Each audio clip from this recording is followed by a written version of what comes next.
c'est une annonce de grande importance qui est attendue de longue date. En fait, on vient aujourd'hui lancer de nouveaux travaux préparatoires pour qu'on puisse développer, et on vient de débloquer également les sommes nécessaires pour moderniser et agrandir l'hôpital Maisonneuve-Rosemont.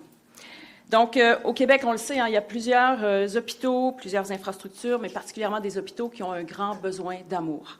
Et on vient reconnaître ces besoins-là aujourd'hui ici, mais on va le faire également dans plusieurs autres régions, puisque c'est dans l'ensemble du territoire québécois que ces besoins-là se font sentir de manière importante et pressante.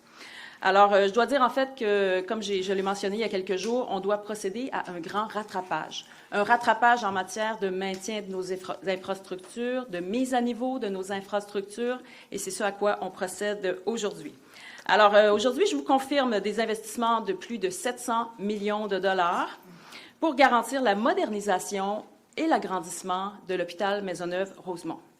Alors, avec les premiers 400 millions de dollars, d'une part, on va poursuivre les travaux préparatoires. Alors, Santé Québec va pouvoir acheter 3 terrains qui sont à proximité de l'hôpital en vue de la construction du prochain pavillon, d'un nouveau pavillon.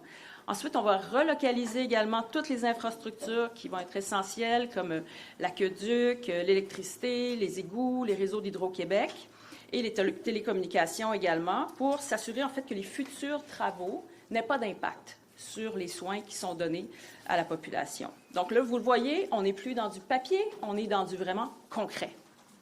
On va aussi construire un tunnel pour relier le futur pavillon aux anciens bâtiments. Et l'appel d'offres pour ces travaux préparatoires va être lancé dès le mois de mai. Alors, c'est vraiment une question de semaines, on pourrait pratiquement dire de jours. Et on va également construire plus de 1000 nouvelles places de stationnement pour rendre l'hôpital plus accessible aux patients puis au personnel également. Et le stationnement, il est important parce qu'il permet de dégager le site où va être construit le nouveau pavillon.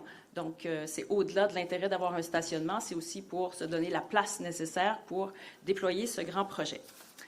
En parallèle, avec les 300 millions restants, on va permettre au bureau de projet de terminer la conception des plans et devis du nouvel hôpital. Alors, toutes les équipes du CIUS de l'Est de l'île vont donc continuer à élaborer le projet, le futur hôpital. Et comme ça, on va réussir à soigner nos premiers patients en 2036, tel qu'initialement prévu. En terminant, je dois vous dire que un de mes engagements, c'est de faire en sorte que les Québécois obtiennent des soins de qualité. Également, que leurs hôpitaux soient de qualité et à niveau. Et dorénavant, on va s'assurer que tous les Québécois de l'Est de l'île et du Grand Montréal aient accès à de meilleurs hôpitaux, à de meilleurs soins, de même qu'en région. Parce qu'il faut voir que c'est un hôpital qui est utilisé, oui, par l'Est de Montréal, mais également par des gens de plusieurs autres régions du Québec, de par son expertise, notamment en oncologie, mais dans plusieurs autres domaines également. Ça rend cet hôpital-là essentiel pour des gens de non seulement l'Est de l'île, mais également l'ensemble du Québec. Alors, aujourd'hui, voilà, on commence le grand rattrapage. Je suis très contente de vous annoncer ça aujourd'hui.